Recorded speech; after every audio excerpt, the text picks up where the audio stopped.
Hey y'all, it's Kosta. I help people break the system to build a better future.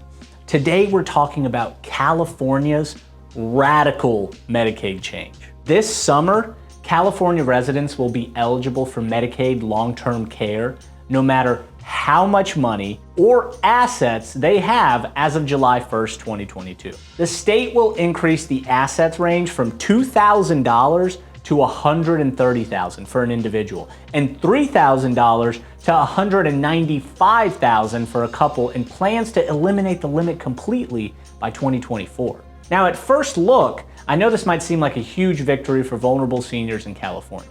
As you know with Medicaid, the story is more complicated than it seems. The state estimates that only a small number of people will benefit from the change, and it raises an important question. Are Californians and its older residents better off if the state increases enrollment in Medicaid long-term care, or if it adopts a public long-term care insurance program? While about 60% of Medicaid funding comes from the federal government, states set their own eligibility rules. Most adopted the $2,000 asset test decades ago, giving couples a break.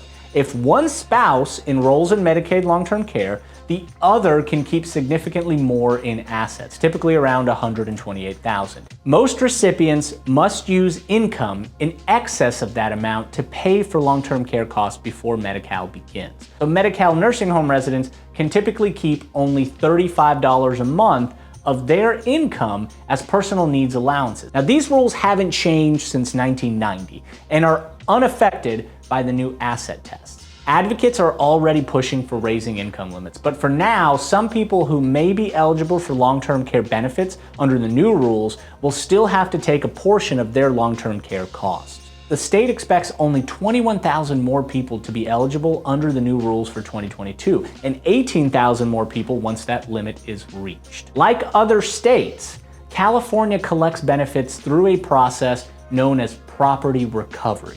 In general, after the demise of both the beneficiaries and their spouses, the state will have a lien on their assets and recover all of their expenses.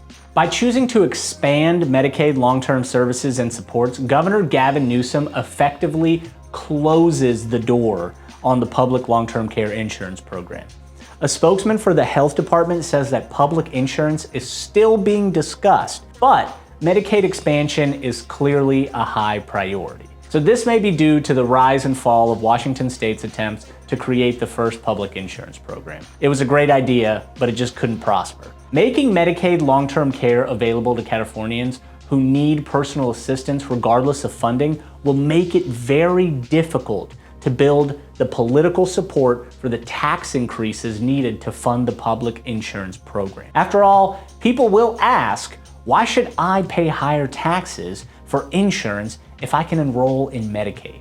However, a public insurance program which provides a cash benefit will provide participants with the resources and flexibility to design their care. They won't be constrained by complicated Medicaid rules when it comes to purchasing aid and services. Programs like this have been adopted in almost every major developed country in the world. And this could save the state hundreds of millions of dollars by shifting costs from government-subsidized Medicaid to a fully self-financed insurance program. Analysis of a model found that over time, a public social insurance program could raise the cost of Medicaid's long-term care by up to a third. California's more lenient estate rules will be closely monitored by other states, but those intended to benefit those who need long-term care may take the policy down a steep road. I want to hear your thoughts. Is California making the right decision by dropping the Medicaid's asset test? And what can we do that will actually help seniors acquire quality care at an affordable rate? And how can we protect their spouses, children, and loved ones from the burden of Medicaid asset collection upon their death?